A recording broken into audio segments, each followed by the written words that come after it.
Hello, nerds. Welcome back. Here we are, streaming cool PowerShell stuff.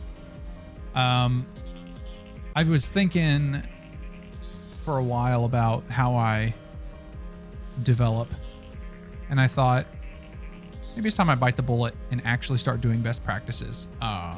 So far in this stream, I've just been committing to master and doing whatever I want, but instead, I'm going to start making issues for everything unless I'm doing a specific project. You know, today's just going to be some more random, like last stream, just some random features and things.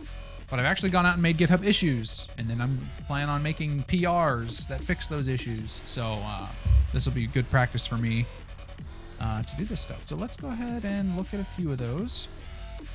One of them is specifically on the function we worked on last week. It was the... here. Yep, this SU function that we worked on. It should not load if you install my admin toolkit module on Linux. Linux already has SU. I don't want my PowerShell version to supersede the built-in SU. So that's something that I'd like to fix. This should be pretty easy. And then some others relate to my .files repo, which is my profile, basically. You can install it on Linux or on Windows, and I've tried to make it just work for both. I tried that, and I ran into a few issues, so I've got some issues made to fix those things. And another issue I made just before this is the countdown on my stream. You know, it says starting, it's got the timer there. That is not as accurate as I thought it was. If I just sit there and watch the timer, right, like it skips seconds every now and then. Sometimes it stays on a second for too long.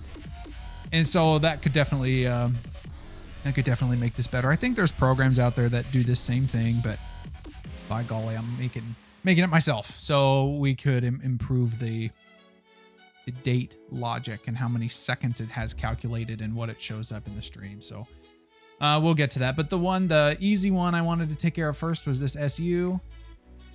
This should not load if it's on Linux. So let's go ahead and crack open some code. I think last time we were in Admin Toolkit. Yep, so this it just came right up to that project. So let's open up SU here. And so I think this is going to be fairly simple just because of how I structure my modules.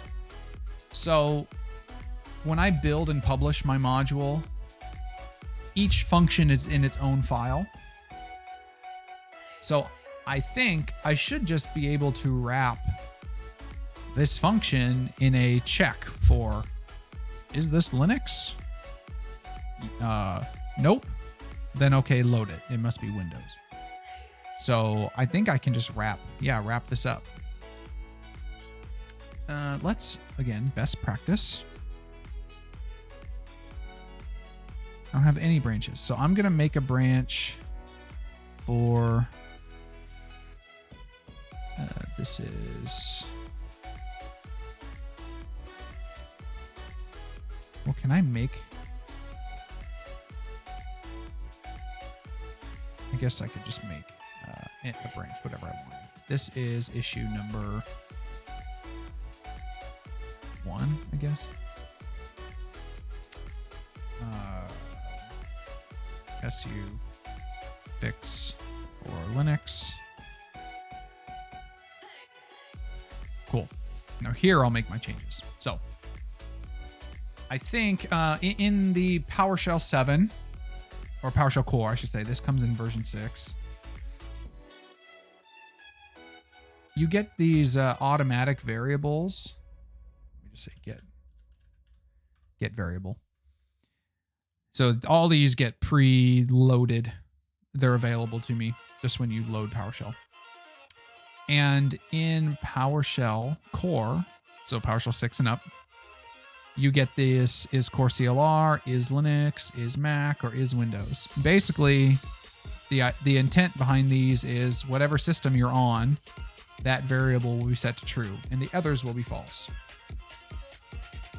And I think I can use this instead of saying is Windows, if that's true, then go ahead and load it, is because Windows PowerShell does not have this variable. So I still want this to work in the old Windows 5.1. This will not have, I'll make this bigger in just a sec. So where was this? This was after input. Yep, input is admin is a variable that one of my modules creates, I think. Maybe this is automatic actually. And then notice there is no is Windows or is Linux, because this was made for Windows. They didn't have that, but when they switched over to PowerShell Core, they added those.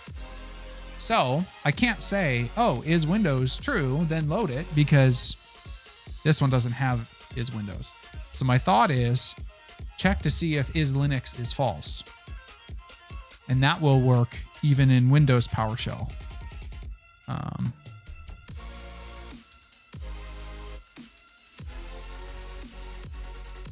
Is Linux. Or I guess I could say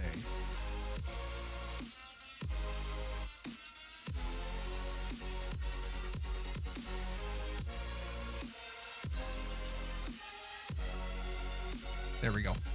I guess I'd have to check for both. So in the new PowerShell where it has this, it actually makes sure that it's set to false. Or is Linux isn't even defined, which would take care of Windows PowerShell. And so this check right now comes back true, which means I am good to load the SU function because I am not on Linux. And that's what I want. I want it to work in this old PowerShell. I want it to work in the new one. So I think if I just wrap the whole function inside of this is Linux check, it'll still be in the module, but it won't be exported.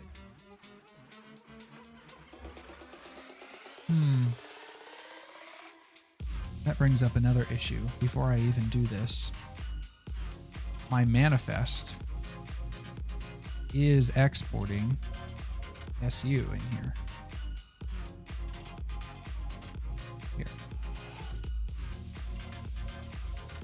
So I wonder if we're going to get an error if it tries to export SU, but there's no function defined for SU. I guess we'll run into that when we get there. Anyway, so let me add this check here. Let's say if, what was that check?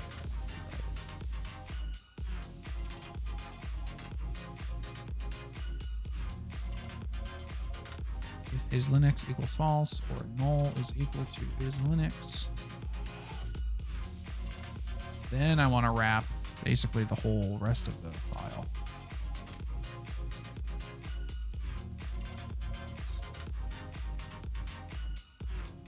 Oh, Alt. I'm hitting the wrong button. There we go. Okay, now we are inside of this if check. So if this is true, then it will actually even load the function su. I guess I save this.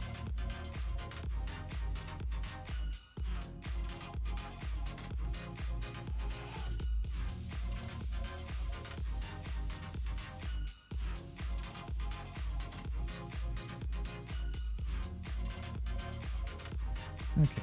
I don't have a good way of checking this on Linux, but it's going to be in a branch. I'm not going to PR this yet in GitHub, so I think this should just work for now.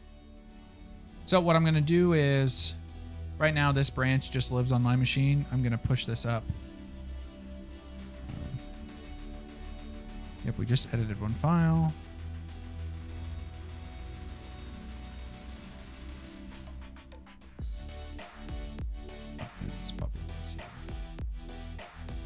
Actually,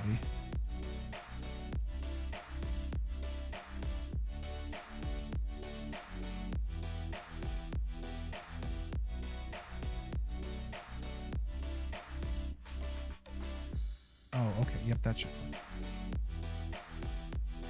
Actually, want to make sure that this still passes all my tests. I don't think I changed anything, but okay, cool.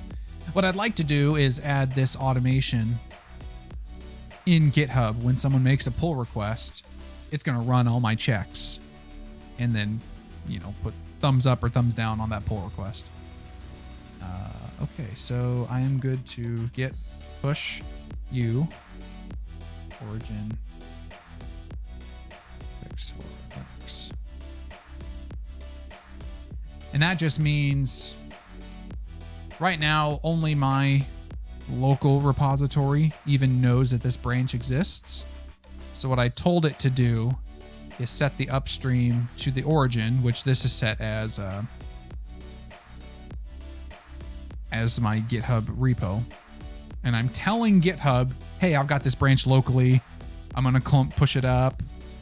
You know, when I git pull or git push this branch from now on, it's going to go to this repo and it'll figure it out. So now up here, if I come to code, there should be this branch. But before I did what I just did, this branch, GitHub didn't know about this branch. So you can do stuff locally, but I want this branch to be in GitHub, because eventually I'm going to pull request on this. So, yeah, all right. I guess I should say, I just pushed up an empty branch. I didn't actually commit this yet, so it's added. Let's see. Closes number 1.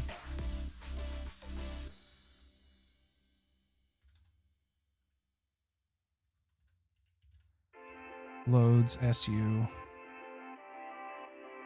Only for Windows systems and Windows PowerShell. Now I can just git push because I already set up the link between this and the branch in GitHub. There we go.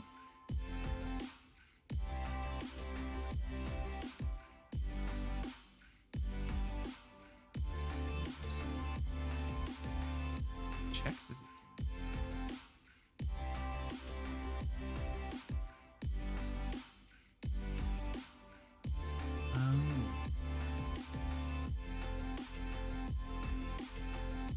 I don't want this to do this.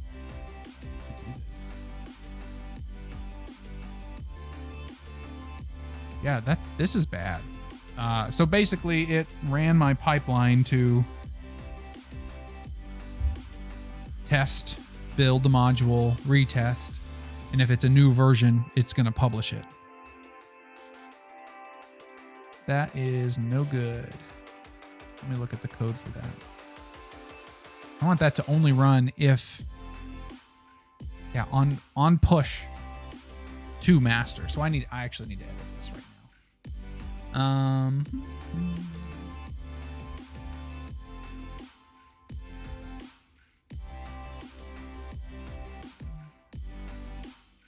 I don't know what the sub YAML is for this. Yep, on push just to the master branch.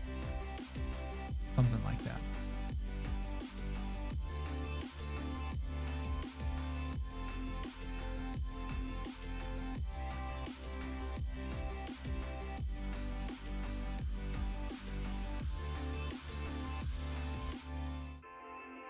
Pull request. I guess technically I should do this. I should no longer be locally creating a new version and then pushing that up directly to master. I should make a new branch called version 2.0 or whatever. Push that into GitHub. And then when I PR, that should trigger when I pull request into master, that should trigger the build. And oh, did I PR a new version? Yep, publish. Okay, this is good. See how many best practices I haven't been doing, and I didn't even know that because I wasn't following any best practices. So I need to go back to master, and then I need to edit this YAML that's up here, right here. So instead of on push, get out of here.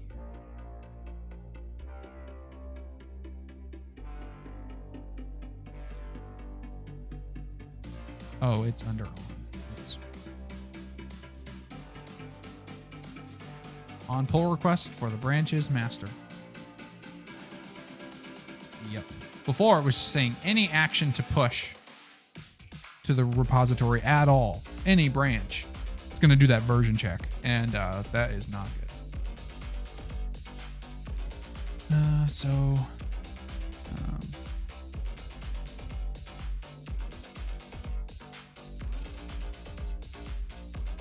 Restricting build test pipeline to. There we go. So I have to PR for it to publish up to, the PowerShell gallery and whatnot. Did I save this? I'm doing what I said I shouldn't be doing. Committing right to master. But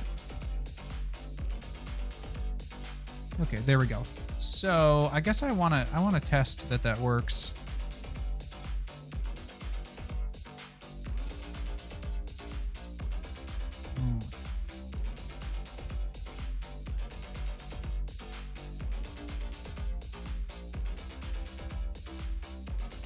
I thought it was supposed to tab complete your branches.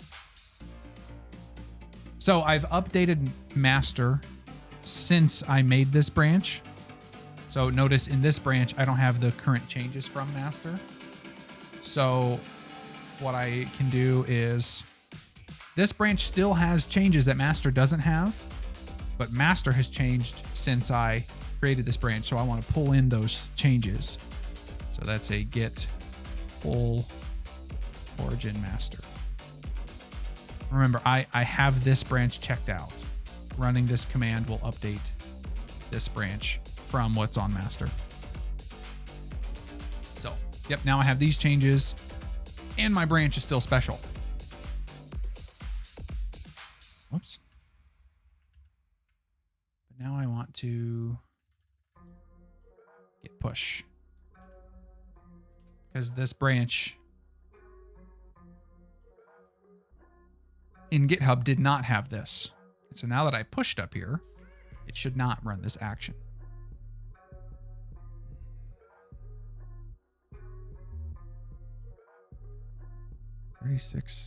Oh, 6 minutes ago, yeah. But see, it did not run again. It will only run the build and publish and test and everything if I PR. So that's good. Something I probably need to fix everywhere, actually. Help desk has this same sort of pipeline. Yeah, just help desk. Let me do that. I'm going down a little bit of a rabbit hole, but I really need to fix this.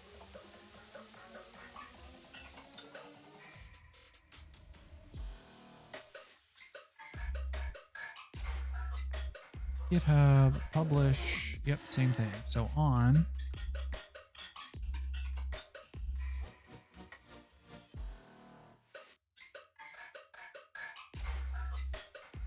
Oh, it was on pull request. Branches. That's what the other one was, right?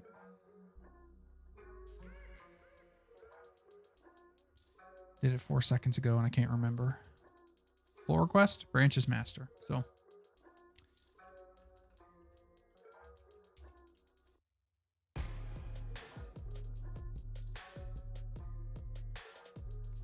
All right, so if we head over to help desk, where is help desk? Somewhere, here it is.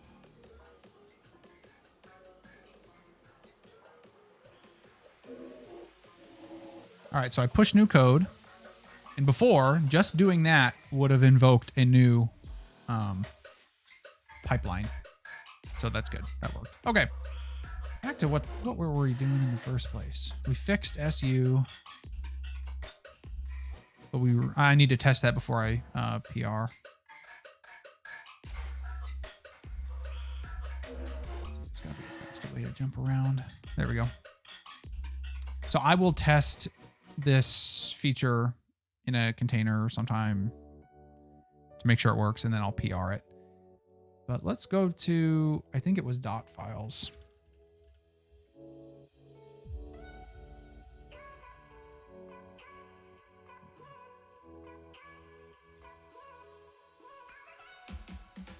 Okay, here I had some issues made to fix a few things. I recently made a container, ran this profile, and some things kind of broke.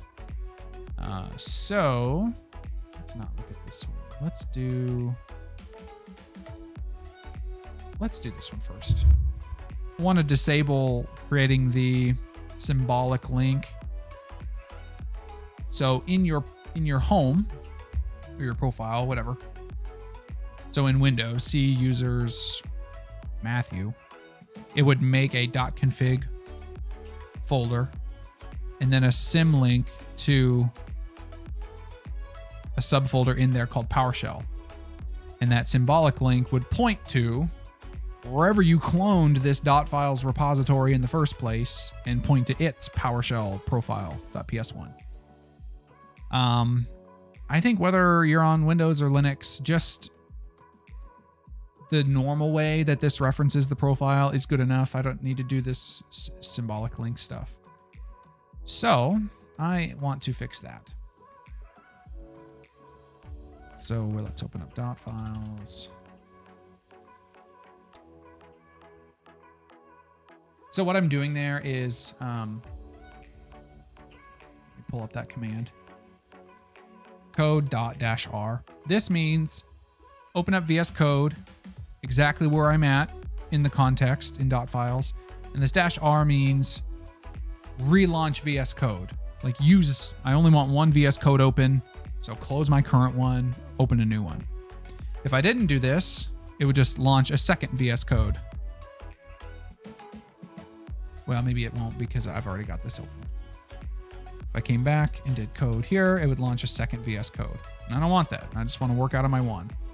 But I want to change the context to .file, this folder. So that's what that was. All right. What was I changing here? The symbolic links. Yeah, okay. So this is in install PS1.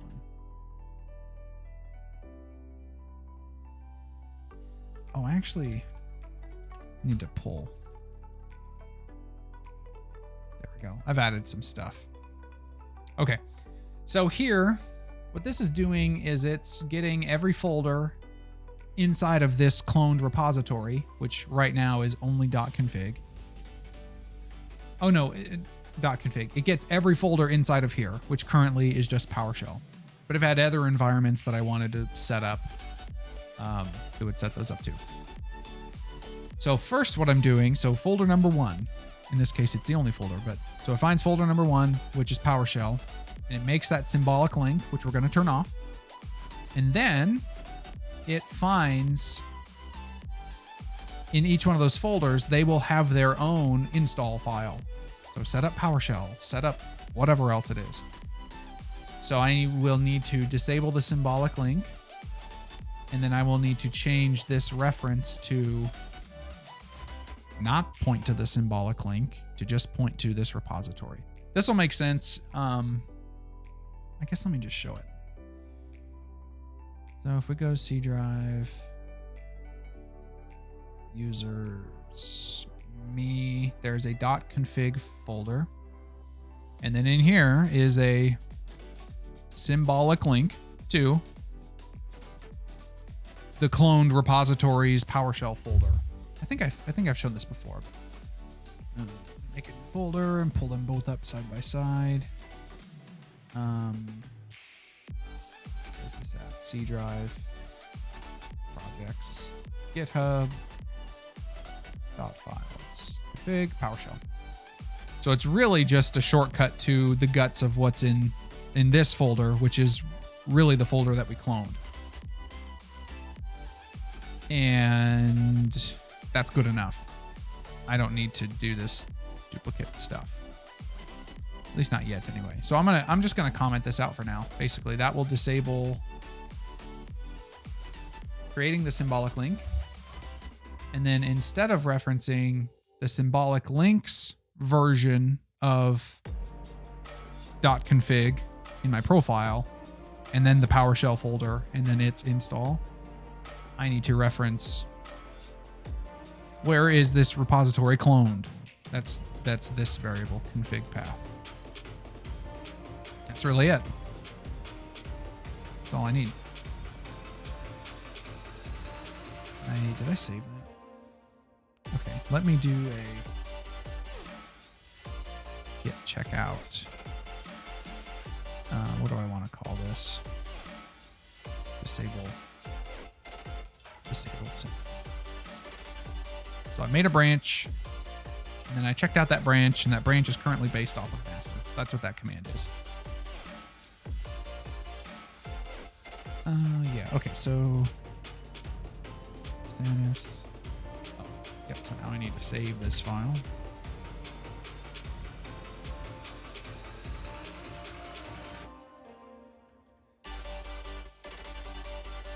Oops. Send link. And again, this tells GitHub about this branch in the first place. Yeah. There, that's it. Now when I do a git push, it knows what to do. All right, GCP.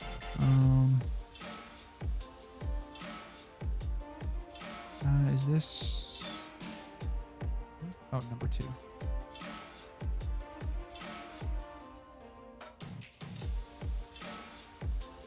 Link creation and update.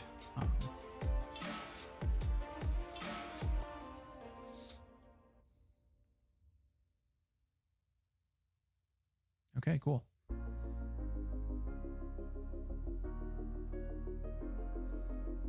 So now there's a branch up here.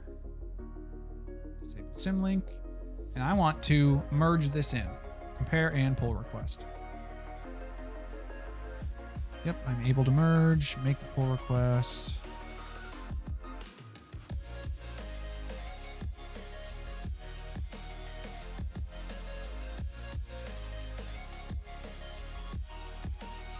Okay, so this is one of those built-in GitHub automation pieces, which is really cool to be aware of. So GitHub is looking for certain keywords. I just know that closes is one of them. There's so many. if it sees it in a comment, in a commit message, anywhere, it will take an action. And so in my case, in my commit message, I said closes number 2. And number 2 is a link to the pull request. Number 2, that's its ID. So when I make a pull request, if that pull request is used and merged in, GitHub will automatically close this issue because I told it, yep, this fixes that. So it's a way to keep everything clean and you don't forget to close issues. GitHub will just take care of it. So here's this pull request. Okay, we're good. Normally I would have like tests or something built in, and so GitHub would automatically do tests and say, yep, we can merge. I'm just gonna merge. Sweet. So now if we go and if I refresh this 3, we'll go to a 2. This pull request automatically closed number 2. So we just left with 1 and 3. So that's pretty cool.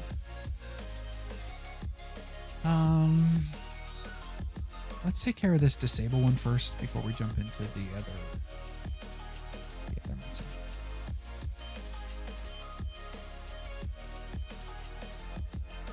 Oh, this is main. I can't keep track of which ones are main and master. I should probably alias and rename everything. So now that master has changed, or main has changed in GitHub, I need to pull that down. So now I have the pull request locally. All right. So one of the things was, let's look at the install.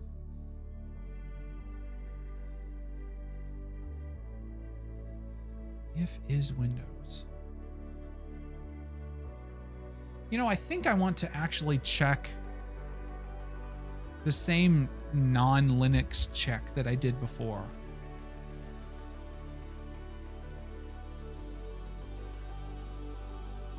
Yeah, because I still want this to work for Windows PowerShell, which right now it won't because this will be false in Windows PowerShell. It doesn't even have this variable. So I'm going to go and steal that. Where did I do that in? Admin toolkit.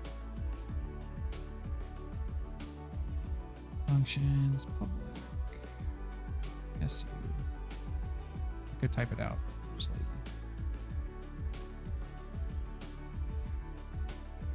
That's what I want. I just want this. This seems to be a more thorough way than just referencing is Windows. To see if it's a Windows system or not.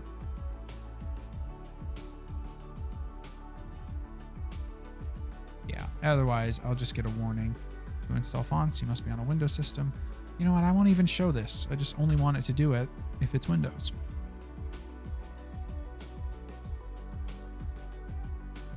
Before I save, I need to make a new branch.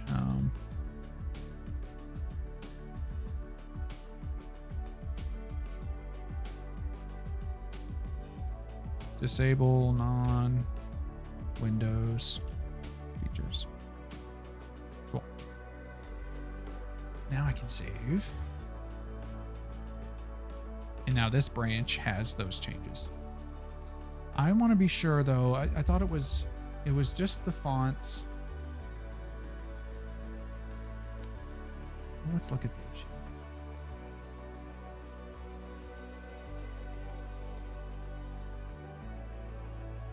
Okay. It was this one. Do I have any other notes? Disable admin check and fonts. Okay. Well, I guess that's exactly what we just did. And this is number 1. So I will add that to my commit message.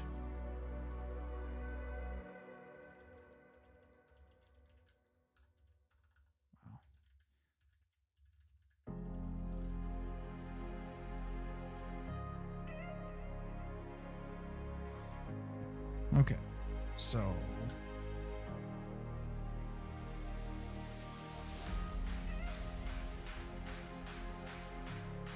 better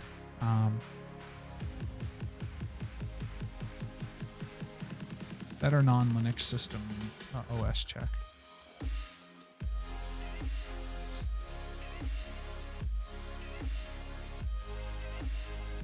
So we come up here.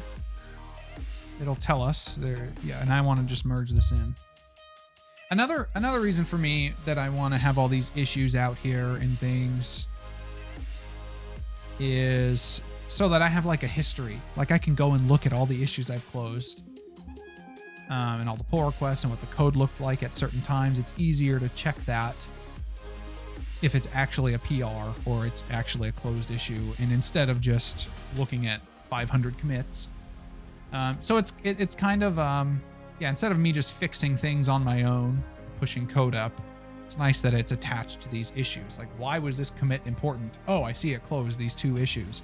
And those issues will have some details. And so hopefully it just paints a better picture of what I've been changing and why and things. I just haven't been doing this. So this is new for me to get used to. I'm probably not PRing correctly. I'm just PRing and merging and no comments, but I'll get better. So now there's only 1 issue left. Okay.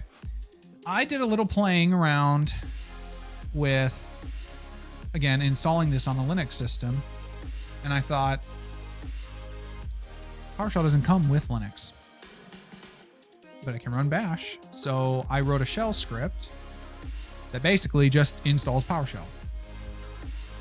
And then once you have PowerShell installed, you can run the PowerShell install file. So if we come in here, if you're on Linux, you would run this. And there's definitely like so much room for improvement with this. What I really want it to do is download the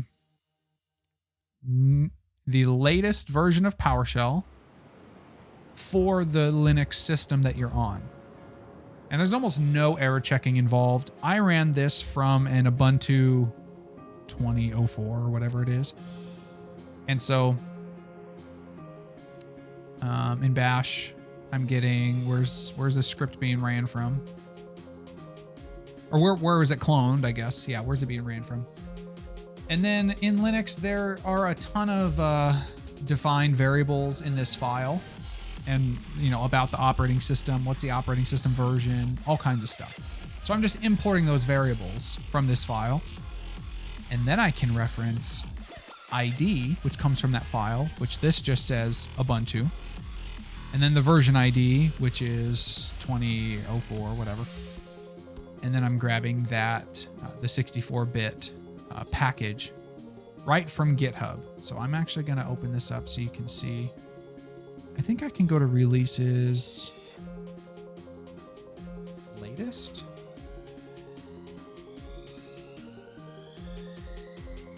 Yeah, so there is some, so okay, we come down here. Here's all the packages. So you can see there's Windows MSIs, there's stuff for Alpine, Red Hat, CentOS, Debian, Ubuntu. So because I substituted Ubuntu and then the version, it's going to come and grab this package. But I have not tested this anywhere else. I don't know if it will grab Debian 9 or anything else. So there's definitely some like auto Linux checking to make sure that the logic that I have will actually work for how they're, you know, naming these packages. The other thing is, like, they have CentOS 8. They don't have 8.1, for example. And I'm saying grab the AMD 64. But if you're on CentOS, it's called this other thing. So definitely so much error checking that can be added to this. Right now, it just kind of works for Ubuntu. So I guess, I wonder if I could, instead of, right now the version is hard-coded in. But maybe I don't.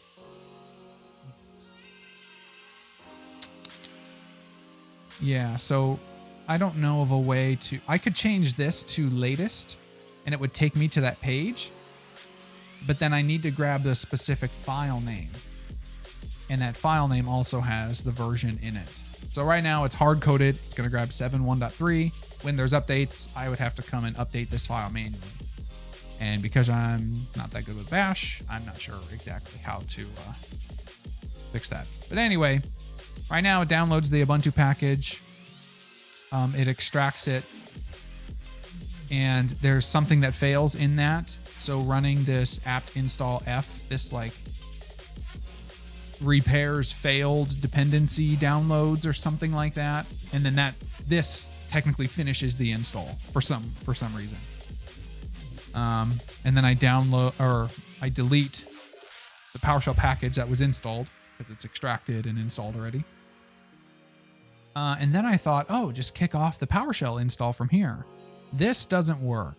I don't know if I need to add the shebang line at the top, tell it it's been PowerShell, or tell Linux how to run this PowerShell file. But instead of right now, something's out here that just doesn't work, I would like to just remove this and make you do this as a 2-part install. First, run the shell script, which should install PowerShell for you. Right now, it really just works for Ubuntu. And then part 2 is manually launch PowerShell, run the install PS1. So I'll have to make documentation that says all this, but until I can get better checking on the file names, you really shouldn't run this on Debian or CentOS or whatever, because just install PowerShell yourself is basically what this file is doing, because I'm lazy. I don't want to do that. So if you can get PowerShell installed on your own, you don't even need to run this. You can just run the install PS1. Oops. So just a little context on what's going on, because I added this file and I do this stuff on my own all the time. I need to try to be better about saving it for a stream, or to stream more often when I'm doing this stuff. But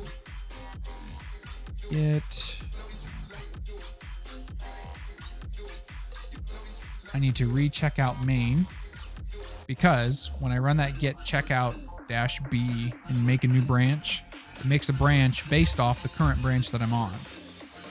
So I was on this old branch, so I need to go back to main, make sure it's updated, because I did a pull request. Checkout b, what is this going to be? 2-step install. Okay. So here I'm going to delete this.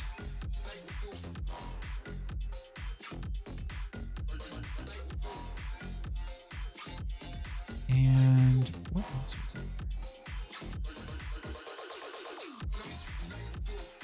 Oh, okay. So this issue, actually, I wrote it real quick. It actually has 2 separate things in it. I guess I could take care of them both. So also when we run my install.ps1, the default behavior is that when it comes and installs the PowerShell profile, it also clones all these repositories. These are just ones I'm always working on these, so yeah, clone them.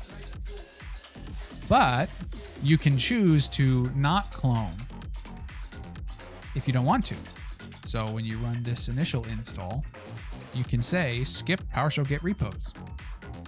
That should probably be the default. If anyone else other than me uses this, they don't want my repositories, probably. So that should be the default, but I can include a switch to include the repos if I want them.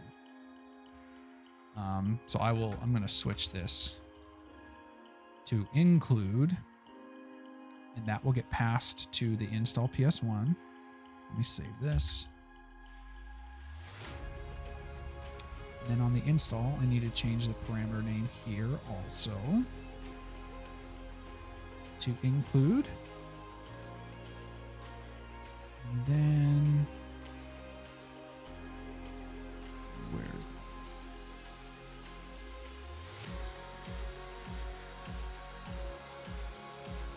There it is. Done. Okay, so I want to say include if include is present. So I can get rid of this not.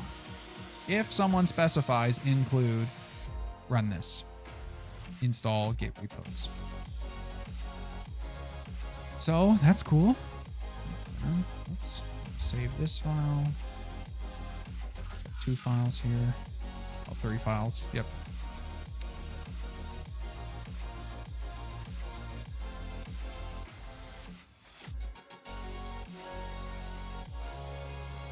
And so this is bad practice. I'm making two separate changes. I'm going to put them in the same commit and in the same PR. But slow progress. So this is going to close number 3 in this repo here. Closes number 3. 2-step install process. Default not clone git repos. Cool. I'm also going to have to eventually add documentation to this to tell you how to install. Right now it's just the PowerShell version, but if you're on Linux, just I need a better README here. But let's come up here. Pull requests, new pull request. I could click up there, but if you have a bunch of branches or something, this is how you do it. So I want to pull 2-step install into main. Yep, able to merge. It shows me all the changes, blah, blah, blah. Create pull request.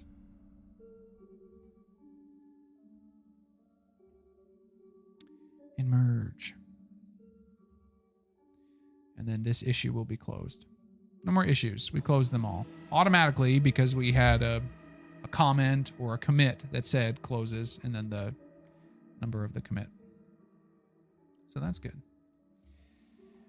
So we took care of all the issues that I made so far. Oh no, one more was for the stream. Make the clock a little better. Yeah, the timer just kind of sucks. Come back to so the countdown at the beginning of my streams, and I can turn it on whenever. I've got a couple stream slides, one for starting, one for be right back, and both of those reference the timer. Like I'll say, I'll BRB in 5 minutes. I can use this script and do that. So let's come to scripts, start stream countdown. So what I'm doing here is I can take 2 different values. If you can say, I want to start my stream in 10 minutes. It'll create a countdown that's 10 minutes. Or I can say, I want to start my stream at 10 a.m. And right now it's 9:47 and some seconds. So it calculates how long until then and makes a, custom countdown amount for your target time. So no problem with that.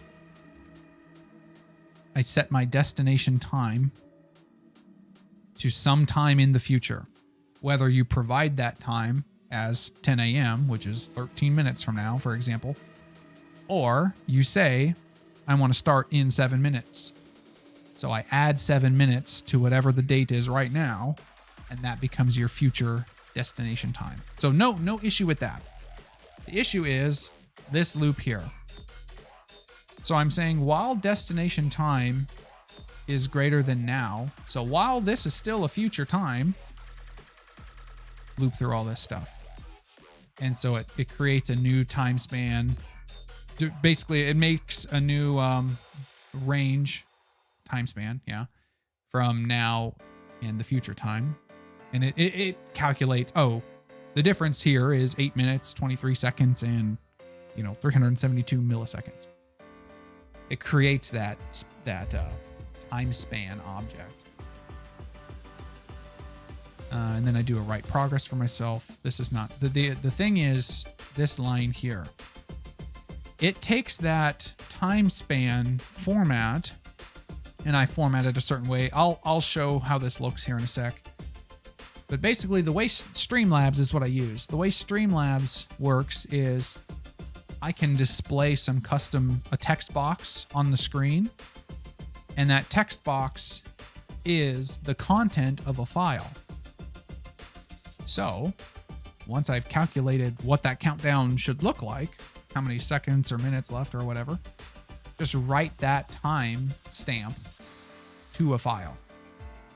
And my Streamlabs is just set up to look at Countdown file path.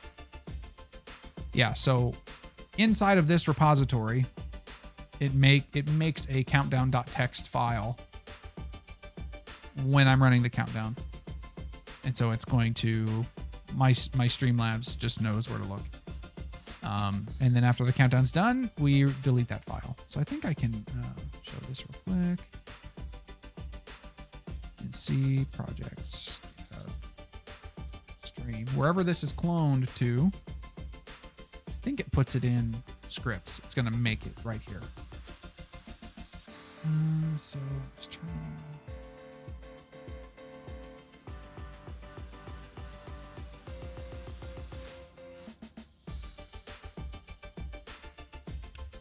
Start stream countdown, and I say minutes to start 10. And 9. Who cares? 19. Whatever. Doesn't matter. So it has created, it's showing this in PowerShell, but it would also be showing up on my stream. And it's just pointing to this file. So now this file isn't updating live, but if I reopened it, it's just constantly overriding it with this timestamp. Open this real quick. Yep. So it's just not updating live, but if I keep refreshing, you'll see, well, it's down to the minute, but this file is constantly being overwritten. And the problem is it's not accurate. Sometimes this will go from 16 to 14. It skips 15 entirely. And I think it has to do somewhat with how long I'm sleeping and the way I'm referencing how much time is left. So what I'm doing is I'm creating how much time is between now and the destination. So 5 minutes from now or whatever.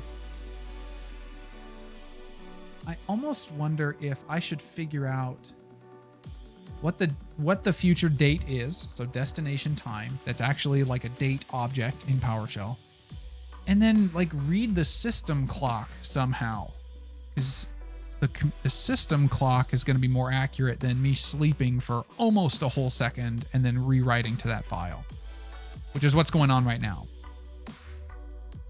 So, but I'm already doing that. GetDate does that.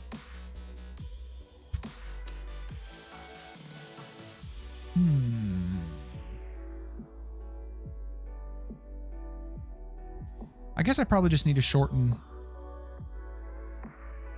how long I'm sleeping. Let's say I wait 10 milliseconds or 100 milliseconds. So I'm writing to this file 100 times every second. Technically, it's accurate to the second to 100 milliseconds plus the time it takes to calculate. So that would probably do it, actually. That seems too easy. But if we just stared at this and watched it count down and counted ourselves, we would see it skip or do weird things, because it's not actually like mirroring the system clock. We're just doing our, best effort trying to do that with PowerShell. So I'm gonna close this. Do I have that open? Stream. Oops, did I not save something?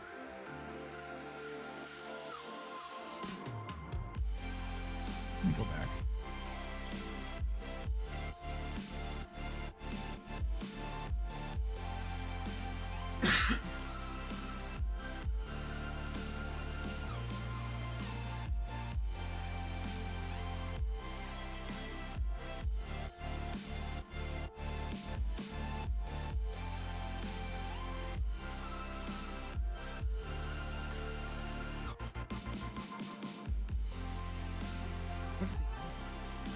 I saw a pop-up bottom.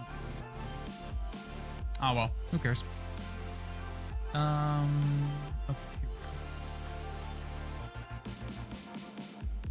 So scripts, here's the script. I wonder if I just change this to I don't want to write to a file so often though that I like corrupt it or cause issues. So that's why I think maybe 100 would be better. So it's writing a lot, but it would still be more accurate than waiting a whole second. Yeah. So I can save this. And so when I control C out of this script here to stop, I've got this finally block. This will always run, whether there's an error or whatever. Control C, it doesn't quit the script until it runs this finally block. So at the end of the script, no matter how it ends, remove item, just delete that countdown.txt file. What if you have it write every minute? Yeah, starting in 2 minutes. Yeah, I could do something like that. Yeah, I could. I just think it probably looks better to just have the seconds. 3, 2, 1, and then you start. That and what's there now is good. You have to like stare at the countdown to see it have an issue. But still, it's still like not very good. I don't know. I like having the seconds. Yeah, I just like it. You could do minutes. Usually I try to start like 10 minutes early just to get the stream up and give, people see notifications or see a tweet, and then just gives people time to jump on. But yeah, once it gets down to that 1 minute, I don't know. I kind of like knowing exactly when it's going to start instead of just guessing, because you can see the seconds. So I think I saved this already. I'm going to run it.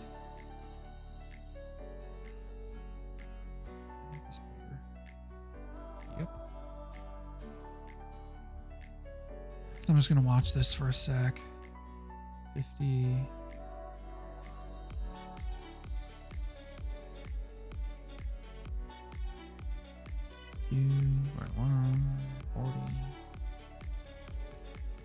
When I ran this before, I saw issues like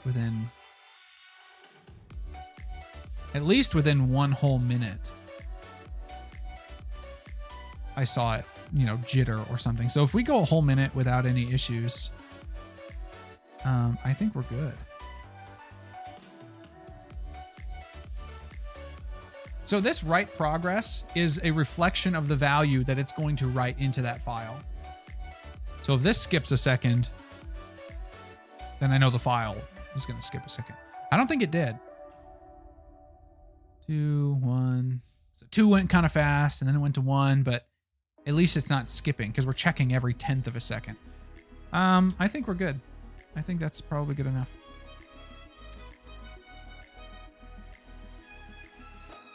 Yeah, so even if I did do that, if I just did, just minutes until the last minute, I see these weird issues within 1 minute of this loop. It gets off so fast that you would still see issues in just 1 minute of me revealing the seconds. So that's what I'm trying to fix.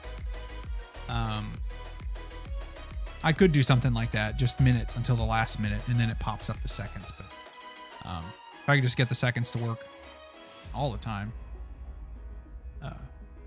we'd be good. Because I still have to, even though I'd only be displaying the minutes, this same logic is going on behind the scenes, recalculating the dates, and it would have to know when to switch from 10 minutes to 9 minutes.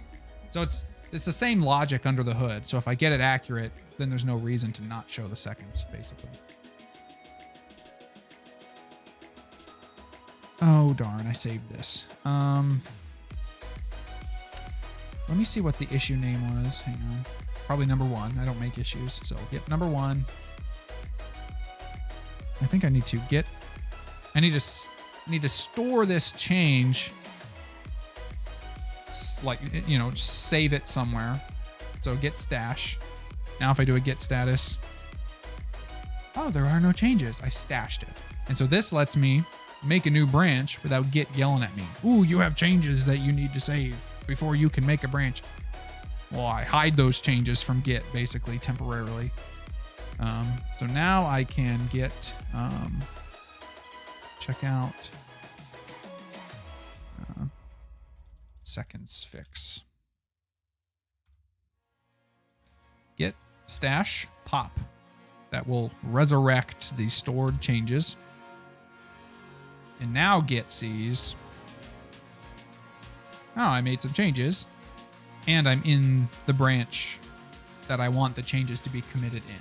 I do this all the time. I work out of main and then I think, oh, I probably should make a branch for this. If I haven't committed yet, you can just stash your stuff, make the branch, resurrect those changes in that branch. All right, cool.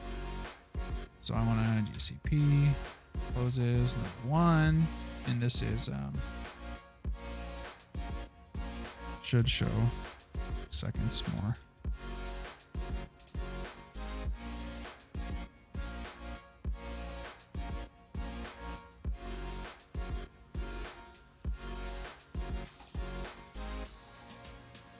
So because I hadn't ran this yet, this GACP is just an alias for git add everything, git commit with this message, and then git push. And so when I got to the git push, it goes, hold up, I don't see this branch in GitHub. So I have to make this connection. And then I can just git push.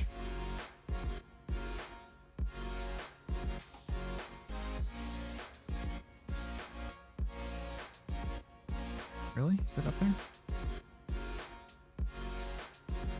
What was the error? I thought I had to do that ahead of time. Has no upstream.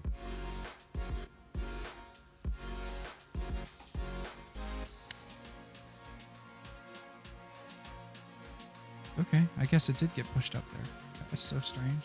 But it yelled at me about it, but it did it anyway. All right, we're here at 11 o'clock. So let me merge this in.